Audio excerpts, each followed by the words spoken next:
Olá, queridos alunos, tudo bem com vocês? Aqui é a professora Priscila, leciono Física na Escola Vivina Monteiro, nos primeiros anos, juntamente com os professores Gabriel, Neto Bertoldo e o Everton. E aí a gente vai continuar nessa modalidade de ensino remoto. Desejo que todos estejam bem. Essa aula será para revisar os conteúdos de Física estudados no primeiro e no segundo período. Tudo bem? E aí começaremos a falar de cinemática. Lembra dos ramos da física que a gente estudou no primeiro período? Que a física, lá na introdução à física, ela é dividida em ramos. E o primeiro que a gente estuda no primeiro ano é a mecânica. E a mecânica ela vai se dividir em cinemática, dinâmica e estática. Nesse momento, nós iremos estudar, revisar cinemática, tudo bem? Coloquei algumas imagens do livro de vocês para vocês se situarem em qual conteúdo está sendo revisado. Aí a unidade 2 do livro de vocês, a partir da página 28, a gente começa a estudar a cinemática e tudo que envolve o movimento dos corpos. Como falei, a cinemática está dentro da mecânica e a mecânica estuda o movimento dos corpos. E a cinemática? Se a cinemática está dentro da mecânica, logo a cinemática também vai estudar o movimento dos corpos. Porém, a cinemática ela estuda o movimento dos corpos, mas não se preocupa com as causas desse movimento. Aqui nós temos a imagem do guepardo. E a velocidade máxima que esse guepardo já percorreu, foi de 104,4 km por hora. Ou seja, quase 40% mais rápido do que o Usain Bolt, né, que foi considerado o homem mais rápido do mundo em 2015. E aí a gente já começa a entender essa questão desse movimento desses corpos através dessa imagem que tem no livro de vocês, né, falando de velocidade média, movimento retilíneo uniforme, movimento retilíneo uniformemente variado e por aí vai. E aí, iniciando nosso estudo de revisão sobre cinemática, a gente tem aí na página do livro de vocês, na página 31, essa indagação. O que se estuda na cinemática, né? Ao estudar cinemática, procuramos o quê? Descrever o movimento dos corpos, dos objetos, sem se preocupar com suas causas. Veja só o exemplo.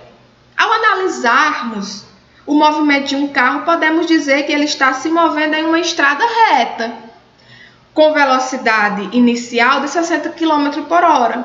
E em seguida, ele passou para 80 km por hora, por exemplo. O veículo descreve uma curva, ele estava numa linha reta, mas de repente ele diminuiu a velocidade porque tinha uma curva à frente e etc. Então, veja só, a cinemática ela vai descrever esse movimento desses corpos, desses objetos, mas cuidado, ela não vai procurar a causa desse movimento, ela não vai estudar o que causou esse movimento. Quem vai estudar isso daí é a dinâmica. Lá na frente nós iremos estudar dentro das leis de Newton o que causa, o que faz com que os corpos se movimentem. Até aqui nós iremos estudar apenas o movimento dos corpos, mas nada de se preocupar com suas causas, ok? Pois bem, a cinemática ela vai dizer qual a velocidade média do corpo, qual a aceleração média, o deslocamento, a trajetória, se um corpo está em movimento, está em repouso, entendeu? Para isso, nós precisamos entender alguns conceitos que estão dentro da cinemática. E aí um deles é o referencial. Cinemática e mecânica, que eu já expliquei para vocês. O referencial. O que é o referencial? É um sistema adotado como referência para indicar se o corpo está em movimento ou em repouso.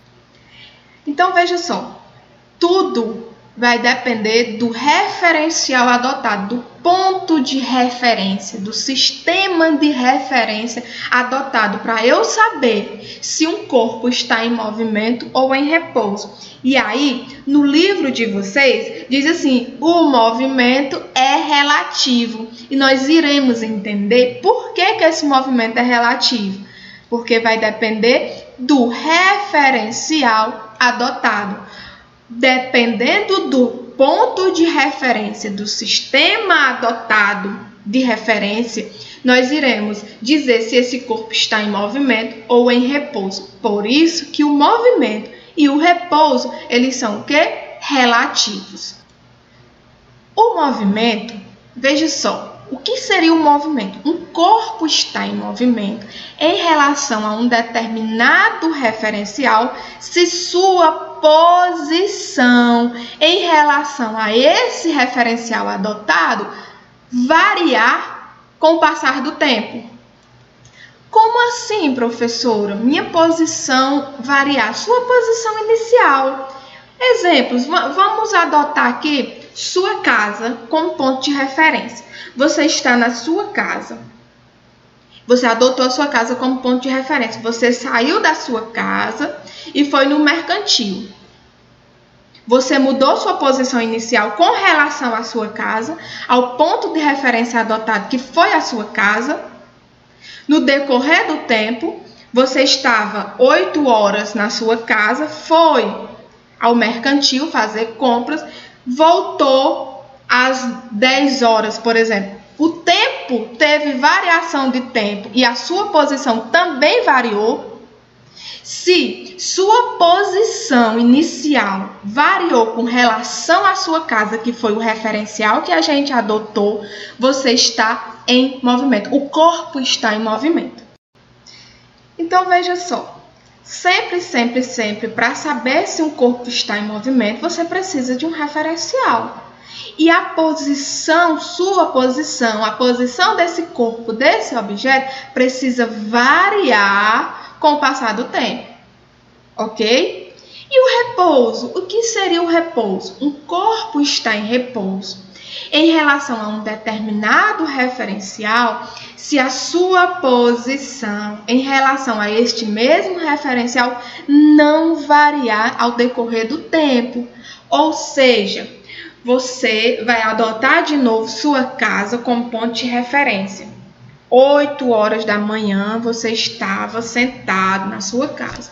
9 horas da manhã você permaneceu com relação à sua casa sentado no mesmo lugar.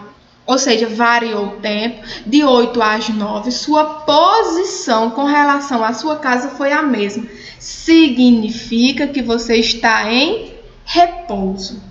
Então, observe, o repouso e o movimento depende de quem? Do referencial adotado e do que mais? Da sua posição mudar em um determinado intervalo de tempo. Se sua posição varia em um determinado intervalo de tempo com relação ao referencial adotado, você está em movimento.